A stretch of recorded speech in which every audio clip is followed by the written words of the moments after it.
Welcome to the Mendoza Podcast, financial talk that makes sense. I'm your Illinois State Comptroller, Susana Mendoza, and I want to help answer all the questions you have about money matters, but we're maybe afraid to ask. We're going to learn a lot and have some fun together. Hi everyone, I'm your State Comptroller, Susana Mendoza. My office is in charge of managing the state's checkbook, providing transparency about state finances, and serving as the state's top fiscal watchdog. And besides being a constitutional officer, a mom, a foodie, and a soccer fan, I'm kind of a finance nerd. I love to talk about all things financial, whether it's savings, Roth IRAs, investing, and teaching kids about money. That's why I'm starting this podcast, to talk about these issues with experts in different fields, discussing everything from saving for infertility treatments to talking to your spouse about money. We will also have episodes on saving for college, young entrepreneurs, and even what to do if you win the big lottery. My goal is to educate myself and all of you on these issues and offer some new ideas. Plus, I think we're going to have a lot of fun. I wanted to kick off the podcast series by bringing in my dear friend Anni Herben. She's coming all the way from Florida. I really credit Anni with starting me on my own financial journey. She's the one who got me interested in getting my finances in order and planning for the future. Anni, I'm so excited you're here. Let's talk a little bit with Anni about how we met at the city's Department of Planning and Development. I think it was back in 1998. You remember those days? Yep, I do. They were fun days. They were fun. Well, welcome again back to your original hometown, Chicago. I know you may live in too hot Florida these days, but it's wonderful to have you back. Well, I did bring the sunshine for a couple days. Yeah, but I mean, you didn't bring it for long enough. But they know I'm leaving, so it's getting cold. Yeah, it's depressed. Yes. You're for sure. Absolutely. But Anni, people ask me all the time, because obviously in my role as controller, I inherited a hot mess, right? $17 billion in unpaid bills. Vendors doing business with our state were waiting 210 business days on average to get paid, 9.5 months in real people time. We had $48,000 in our state's rainy day fund. And what else? And we had like 20 years worth of nothing but credit downgrades. We hadn't had a single credit upgrade in 20 years. And I ran for office during that most tumultuous time to be controller, and then got elected, thankfully, and got to work on turning that all around. So no more bill backlog. I paid it off years ago without using federal stimulus dollars. We hadn't gotten them in the door yet. And we have $2.3 billion in our state's rainy day fund today. And we pay our vendors faster than ever. My oldest bill today is 14 days old. I mean, that's faster than the private sector. And we've had 9 credit upgrades on my watch, Anni. Wow. Yes. And then people say, did you always know you wanted to be in finance? Or how did you get into this?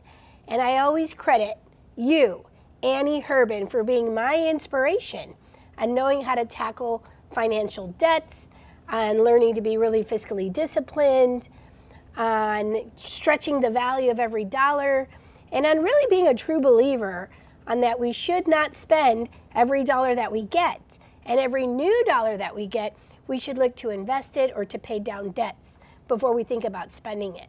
So Anni, let's talk a little bit about how it is that you got me interested in these things. Do you remember? It's been a long time, my friend. It's been a long time, but do you remember that you said you wanted to buy your mother a house? I did, but I didn't have any money. You remember those days? Yeah. I was like in my 20s. And it's only a dream unless you have action. And at that time, you didn't have any action. No. Well, I did act. I spent my money, but I spent it on things that probably weren't the wisest thing to spend on, like clothes or let's go out to expensive lunches. We worked at Planning and Development in downtown Chicago, and so many choices, right? We used to go to lunch all the time. Well, yeah, but what does, most 20, 30-year-olds do? They are on their own. They go, oh, that's clothes I always wanted, a car I always wanted, or, let's go this place or that place. This is a new hot place. I have to go, Yeah. But, you have to start looking at the future if you want to really, save for something or have something new in your life or do something for other people. Yeah. And the most important thing is to pay yourself. That's it. Bingo. That's what you taught me. That's right. Because if you don't pay yourself, and everybody says, oh, I can't afford it. Well, you can, because you can't afford not to. That's right. So do you remember what you did? Like, well, I'll give you a hint, because we haven't talked about this, and it's been like many, many years. But when we used to go out to lunch together, you know, we'd see these, no matter how cheap of a lunch, it's still an expensive lunch, right? Right. And you said to me one day, you started asking me about all my finances. And honestly, I thought you were pretty nosy. Oh, I can be. Yeah, for sure. And thank goodness you were super nosy. And you know, my mom and dad always taught me when I was little, like, never talk about money. Money was like a taboo subject. They said it was a lack of, you know, education. Like, people shouldn't, it's very rude, right? So don't ever ask somebody how much they make. Don't ever talk about, you know, whether you have more or less money than someone else. Like, just don't talk about money. You know, the typical, don't talk about money, don't talk about sex, don't talk about religion or politics, right? All of those are going to get you in trouble. And so I never talked about money. And I've come to realize over the years that most of the people who don't talk about money are people that don't have a lot of money, or people that have problems with money, making ends meet and stuff like that. But I also know that people who have lots of money, they love talking about money. That's all they talk about. When you're pregnant and you're talking to your baby before it's even born about investing, right? So two very different mindsets. But you're the first person in my life that started talking to me about money and asking me those uncomfortable questions. And I remember the first time you said, how much do you make? And where do you have your bank accounts? And I'd like to see your credit card statements, all in one lunch. I thought, this woman's crazy. Or she either wants to steal my identity, or she really must be onto something. And I went with option number 3. I trusted that you weren't crazy, you weren't trying to steal money from me, and that you just wanted to help, and your nosiness would be something that I was very interested in pursuing. So we went to lunch, and you said, let me see your credit cards. Now you take it from there. Yeah, because first of all, I had to see what was happening in your life. And the only way to do it is to look to see what you had. And you had a lot of debt. Yeah, I did. I had credit card debts. You had credit card debt, you had a car payment. I had a car payment. You know, and you weren't paying yourself. Right. So I was making like my minimum payments, right, And on my minimum cards. payments, you know, will take you, 3 million years to pay off. Yes. You know, I learned this from you. And the only thing you're doing is making the banks rich. And the Exactly. credit cards rich, you know. That's all you're doing. Yep. And the only way to succeed is to have money. Because my father always told me, for a woman should always have her own money, because then nobody can control her. Yeah, my dad told me that when I was 12. And I remember because we were at the kitchen table, and I remember saying, I want to talk to you guys about my future. And they're like, okay. And I said, I know my plan. When I'm 23, I'm going to be married, and I'm going to have 3 kids, and life's going to be good. And my dad goes, there's no chance you're going to be married at 23, number 1. Number 2, I'm not going to let you get married until you tell me that you're marrying this person only for love, and that you own your own home, you've graduated from college, you make your own money, and in the event that that love runs out, you don't need to pack up and find somewhere to live. He needs to find some place to go live, because you're your own woman and you're able to do all these things on your own. I was 12. My dad's a Mexican man, and he told his little girl that I couldn't get married until I was totally self-sufficient. I have never forgotten that story, and he was absolutely right. But it kind of goes with what you're saying. Yeah. Because, you know, if you look at women now and they're dependent on a man, they always have to do everything they want, and that's why there's so many problems in this world. Yeah, I'm lucky I hit the lotto with my husband, David. We He's both hit the amazing. lotto We're with such our a great dads. partnership. Well, my dad was amazing, but my husband, too. He's like the best. He is. The best. But I remember I did show up to the next lunch with you, and we went over all of my credit card statements, and you highlighted all the things that I didn't need to be spending money on. Do you remember we had that Ann Taylor loft that was right across the street from City Hall? It was dangerous. I'd go in there and be like, I need to have that outfit. And I was totally blowing stupid money on dumb things. And so I was amazed at how much money you showed me I was wasting on these credit cards. And I didn't have crazy amounts of debt, but it's just, I could have been making much better use of my money. And so you took me, you said, okay, tomorrow bring your IDs and we're gonna go open up a bank account right across the street from City Hall. So I would take my checks and I would go deposit them in City Hall. And then you put me on electronic deposits. And then we automatically shifted money from my checking account into a new savings account. And you said I'm not allowed to touch it. That's right. But I would go look at it and you would tell me, we're gonna deposit $50 right off the bat from your check into this savings. And I thought, I can't afford to like put $50 away. And you're like, yes, you can.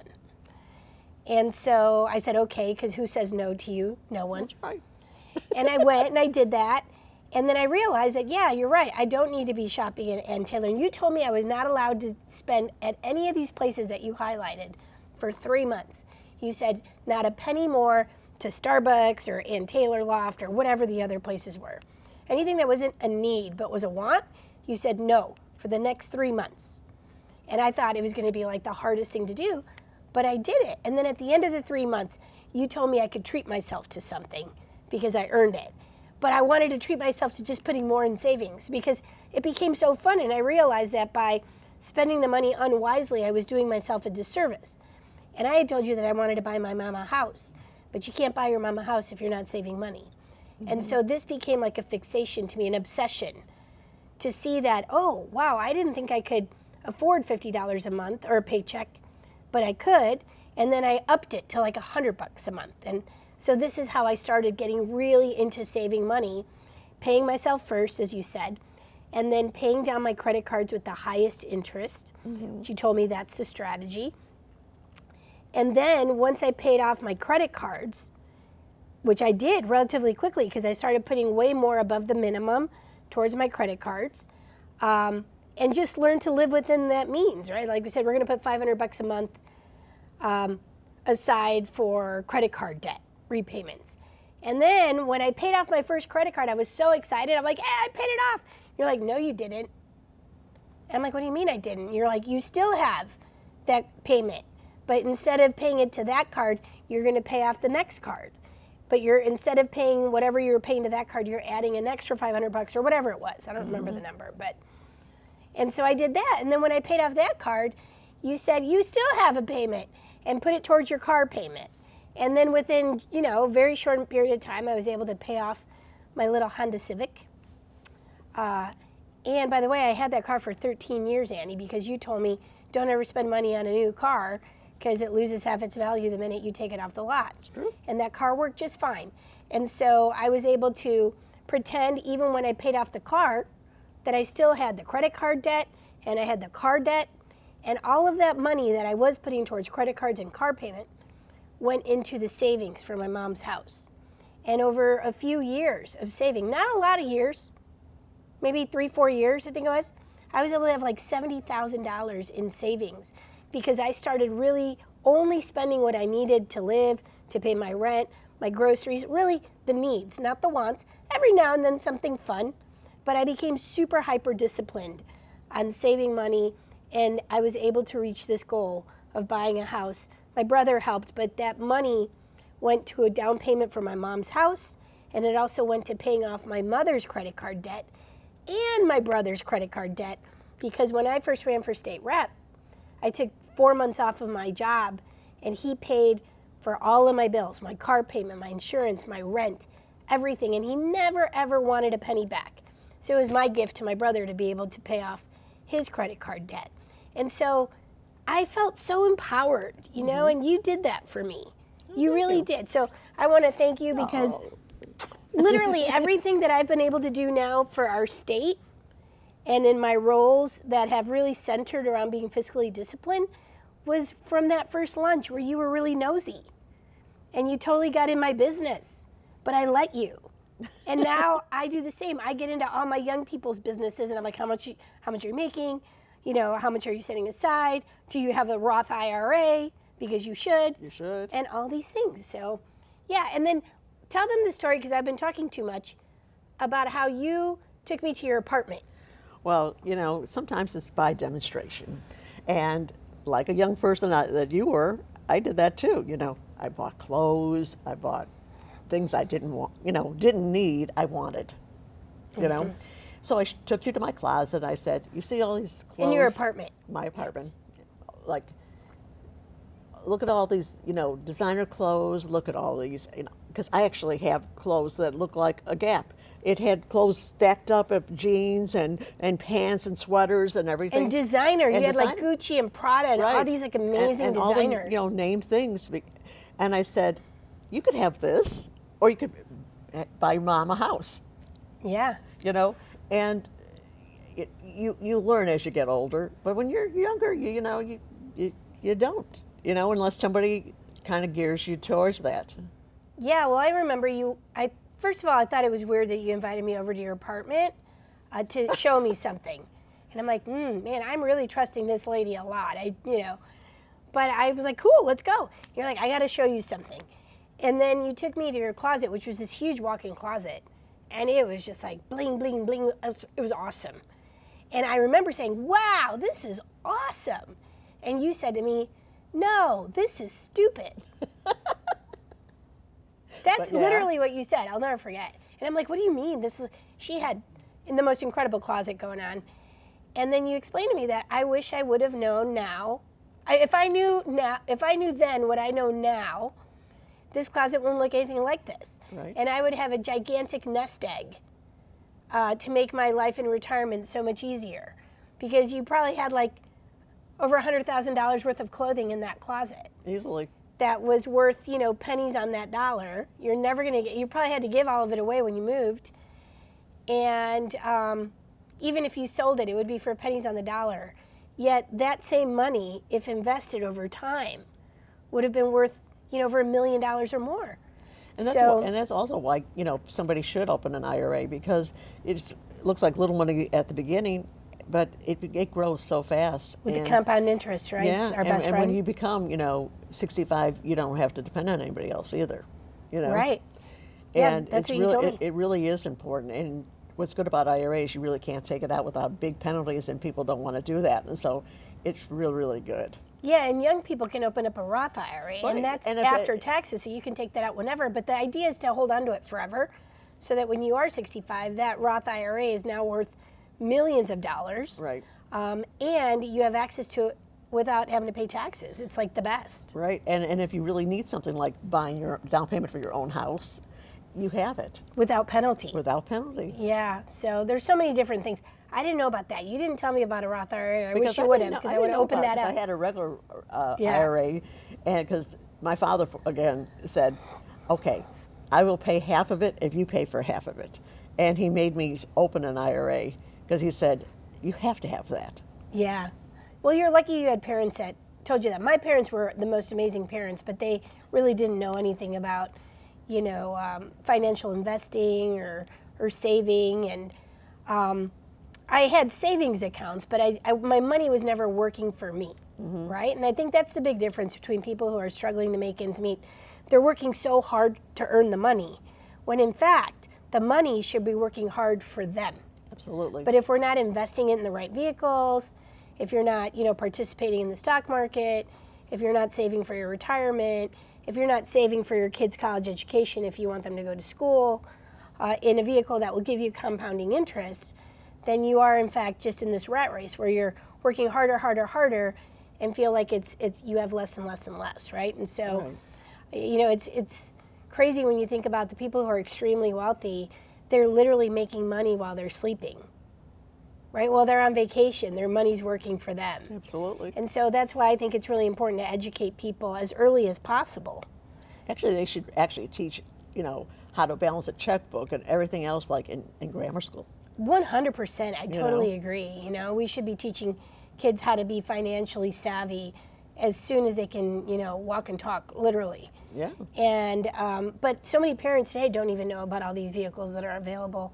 I talk to 9 out of 10 parents, and their kids don't have Roth IRAs who are working. And when I tell them, it's so fun to meet people that actually did go sign up their kids for a Roth IRA, and they tell me sometime later that they love to see how the money's multiplying, how their kids are learning about this. And more importantly, I tell those kids, don't touch it. Pretend it doesn't exist. And when you're old, you're going to be like the coolest old person. And not old, because 65 isn't old, it's young nowadays. Yeah, like I'm 73. Look at you, and you are like rocking it. check her out. So yeah, I mean, there's a lot of life ahead of us, but not having to be dependent on others for your retirement or having access to capital when you need it. Let's say you start a investment vehicle for your kids when they're little. When they turn 21, they might have, $100,000 or $200,000 in cash liquidity that they could actually use that to start a business or to pay for a couple years of college, whatever they may want to do. But this is why we have to talk about these things, and it's why I'm so thankful that you wanted to be totally nosy and have me show you all my stuff. And I'm so glad that I did it, because you, without knowing in that moment, totally sparked my passion for finance. And now That's I really love cool. it. Yeah. And look, I'm the state controller now, but it wouldn't have happened without really you, impressed. Anni Herben. Wouldn't have happened without you. Well, thank you for that. Well, you're welcome, and I love you so much for it, honestly. I just feel like people need to know who those people are that inspired them to take on big challenges, and you always did. You always pushed me hard. You always made me believe that I could do it. No matter how hard it seemed, you said, no, you can totally do it, and I'll help you. Here's how, let's do it together. And you told me we weren't allowed to go out for lunch anymore. We had to make our own lunches, and we ate every day at DPT together. We So did. truly one of my best friends in my whole existence. So And we're still great friends. I know, but that's what I mean. We're never going to lose touch. We're always going to No. be friends. Absolutely. And I'm always going to appreciate what you did for me, and I want the whole world to know how special you are That's to so me, sweet of you. Anni Herben. You probably have a lot of Susana Mendozas that you helped out, but to me, But you're the I special like, one. I'm your favorite? Good. You're my favorite. Always. That's important. But any new things that you've heard about there, financial-wise, any other good tips that you want to give people? Well, I like you said, I would start kids really early. And anybody you know that's having a problem, sit them down and talk to them. Because money should be something you should talk about. It's part of life, and it never changes. If you don't talk about things, they become like dirty little secrets, and that's bad. And you should be excited about money. And money's not a dirty thing. It's Right. a fun thing. It's so fun. I mean, it really is. I felt that when I started seeing my savings start to pick up, even though my lifestyle was not impacted at all, I really didn't need all those extra things that I was wasting money on. Because I don't even want to say just spending money. I was wasting money on them. And when I started to see that there was serious money starting to pool in this account, all of a sudden this bigger dream of taking care of my mom, because my dad died, when I was Right. 22, and I took care of my mom. She lived with me all this time, and I wanted to get her out of my neighborhood because I lived in a tough neighborhood, and I was passing all this legislation that was anti-gangs, and there were threats made against my mom, because she's elderly, and that's what cowards do, right? They go after the people that you love. Absolutely. And so I felt like I needed to get her into a safe environment. So my brother and I said, well, the ideal thing would be to get her into her own home out in the suburbs and away from all this. But it seemed like an impossibility until you got me on this track. And then when you see the money start to pile up, it just makes you even more motivated, right? And then when you start to see your debts disappear, it becomes almost a competition with yourself to see how good can you be at this, right? And I still didn't know about all these other tools that were out there and available, like a Roth IRA, which I really should have invested in back then, and I didn't. But now I tell people all the time, look, I kind of play the role of Anni Herben with young people or my staff, and I tell them, you should be doing these things. And I wish I would have known at your age, because you're even younger than I was when you and I had this conversation. I was probably about to hit 30 maybe when I had it. And thinking I wish I would have known at your age what I know now. And look, I'm an honest politician, so I'm never going to be rich. But I want everybody else to be rich. There's nothing wrong with having your money work for you. You work really hard, you should learn the tricks that everybody else knows that they don't share with the world, right? Which is let your money work for you. And it's not that complicated. You just have to start. You have to start paying yourself first, like you said. And it's a freedom. You really feel free when you don't owe money. Yeah. It's like you don't owe anybody anything, and you have to be able to do things you always wanted to do.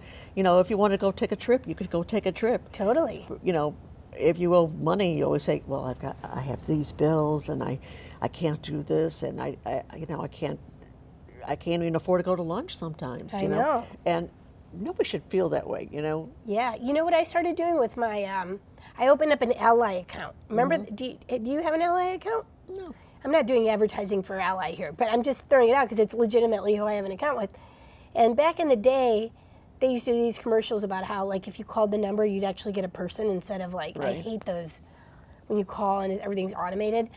But I opened up an account with them, and over time, they allowed you to, like, open up these little buckets under your account. And that was super helpful to me because I had, like, my checking account, but then I had, like, you know, cruise account if I wanted to go on a cruise, or I had like my car payment or mom's house or whatever the things were. And I started like, you know, getting into this game of saving so intensely that I would take like, you know, X amount of dollars goes to this account, X amount of dollars goes to that account, that account.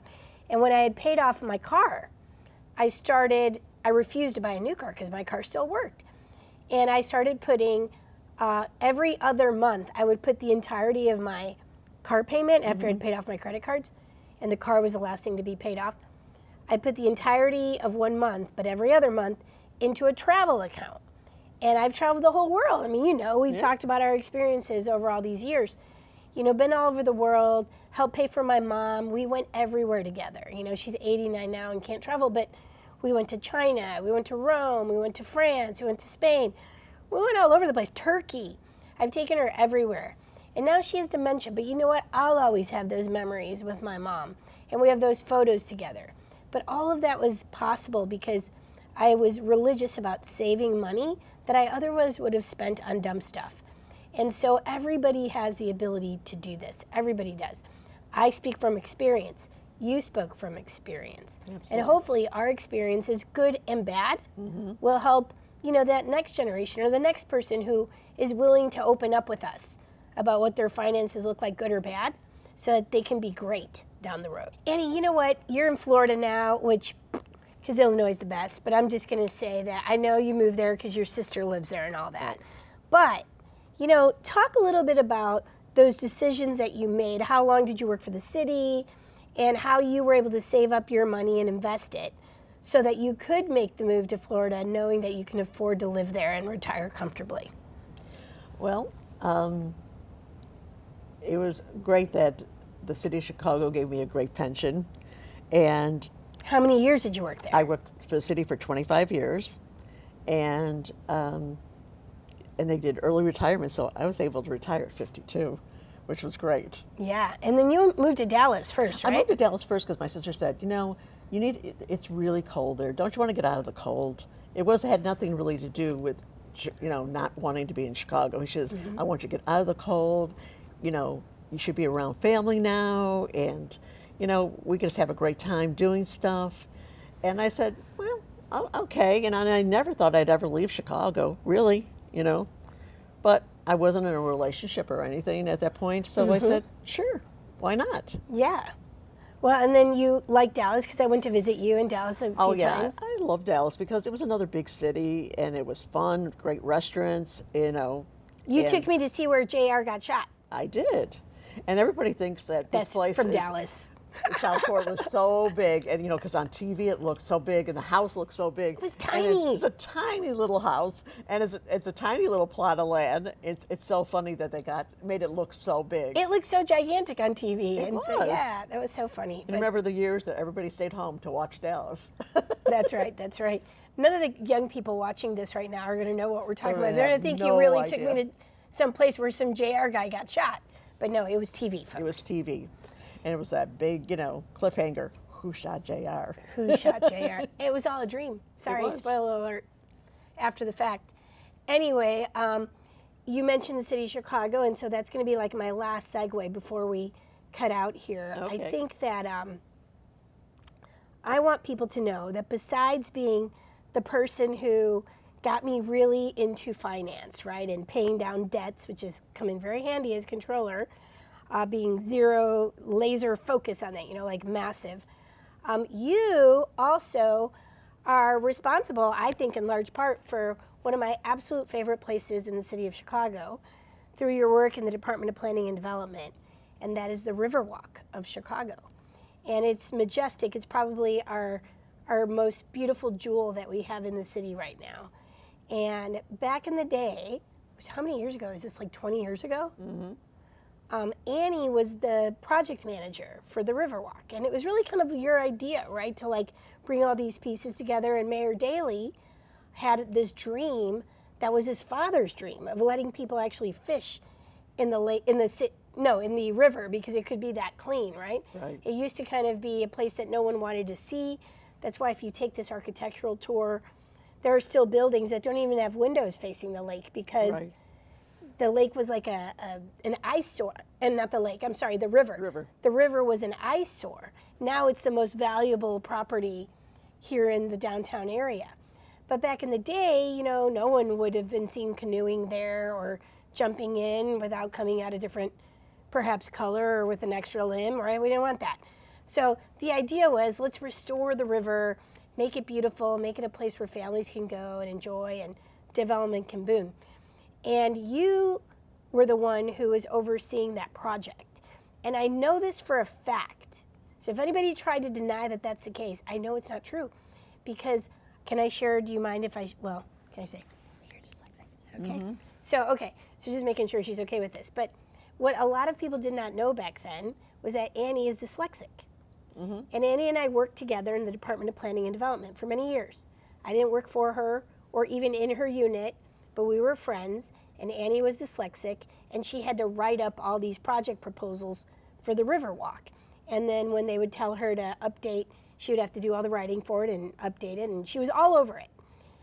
But because she was dyslexic and her bosses didn't know, and we were friends, she asked me if I could help her. And I said, hey, I'll write all your stuff. Just dictate it to me or give me what you have, and I'll decipher it, you know, and put it into the correct format. Right. And so she would turn in all her papers and fantastic ideas and all this. They weren't my ideas, they were Annie's. I just put them into, written form. And so no one was the wiser for it, but I knew everything about the project because I was writing it all up for Annie. So I know all of the work that she did on that project. I also know that our first vendors were on the Riverwalk were O'Brien's. That's how I met Peter O'Brien, through Annie. We went to pitch the idea to him about being on the river. Mm-hmm. Do you remember what you told him back then? Yeah, I told him that, this would be a great opportunity, and, the city was going to give him free rent for a year, and, it was going to be something that was going to let his whole business grow. Yeah, and he had his business, O'Brien's, was on Wells Street. On Wells Street, yeah. Yeah, North and Wells, right. And it was a little steakhouse and, family owned. And this would just put him on a whole nother level. Absolutely. And he needed to have the hot truck. That was the only, prerequisite. And so Peter jumped at the opportunity, and then you went with me. You took me to meet the guy from Cyrano's, the French bistro. What was his name? Do you remember? No, I don't. I can't remember his name right now. I can't either. But he said yes, too. Mm-hmm. And then I took you to meet the owner of Lalo's. Right. Because we wanted a Mexican place down on the Riverwalk as well. So Annie brought in Peter O'Brien's, Cyrano's, and I brought in Lalo's. And those were the first three founding businesses on the Riverwalk. And then it was beautiful. People set up. Then we got House of Blues and the Shark Bar. That's right. And so Annie did all this work. And then you also brought the gondolas, guys. Remember the guys on the gondolas? The Italian gondolas? And everybody said, oh, it's so Vegas. And I said, it'll work in Chicago. It was so perfect. People loved it. And then I remember that the day of the ribbon cutting, unfortunately, your boss did not even mention or credit you for all of the work related to the Riverwalk. And there were a whole bunch of your friends that came from DPD, and the mayor was there and cut the ribbon. And I remember thinking to myself back then, like, wow, we all felt so bad for you because you were the one person who really did all the heavy lifting on that project and didn't get any credit when it mattered the most in front of the whole world, right? Right. And we all were heartbroken by that. And I knew the mayor because I was a state representative as well. And, I set up an appointment to speak with him. And I told him that I really thought he should know who did 95% of the work on making his vision come true, and that was 100. That was you, and that you had worked for the city for 25 years and had never met a mayor and never had a picture with the mayor, and that you are a jewel for our city. And he set up an appointment to meet with you and took a picture with you and thanked you. I remember this. Right. But I had a fundraiser not that long ago at O'Brien's on the new Riverwalk, which is, Rahm Emanuel took what Mayor Daley started with Annie's help and then put it on steroids in a really great way. He leveraged a federal loan. Did you know this from? No. It was LaHood. Ray LaHood was the Secretary of Transportation at the time, and he leveraged a federal loan that is paid entirely by a user fee. So like when you go on the river, you pay, I think it's like a $3 user fee. So it hasn't cost taxpayers anything. Like that entire redo of the Riverwalk, which is incredible, was done in the smartest way possible, leveraging a federal loan that's paid for primarily by tourists coming in and using the river, or any one of us when we take a river cruise, $3 tax, and that's what pays for the redo of the whole river. But, I hope that someday a portion of that river is named after you, Anni Herben, because she started it all. So if people wonder, there's a lot of people involved, but I will, bear witness to the fact that our city has benefited so much. And I can say our state, with my work as controller, because of one lady whose name is Anni Herben. Oh, that's so sweet of you to say that. It's the truth, Annie. So the last tip I'm going to say before, I guess coming to a wrap here is that there's one tip, though, that I have not done a good job of following of yours, Annie, and that's that I should drink more water. You are a massive water drinker. I am not, but this is water, and we're going to cheers to you, Anni Herben. Thank you for coming. I'm going to take a sip first. But I really hope that everyone watching and listening tunes in each week as we discuss all sorts of topics. And I hope you all learn something from Anni Herben, because she truly is amazing and gives great advice. And I wouldn't be here today if it wasn't for her inspiring me to really learn and get awesome at finances. So as your controller, truly it's my goal to not only serve as the voice of the taxpayer when it comes to state spending, but to also discuss the many, many money-related questions that we all have, because I know we have them. So see you next time. Thanks for tuning in our first podcast. I hope you enjoyed it. I hope you learned, and I look forward to seeing you again.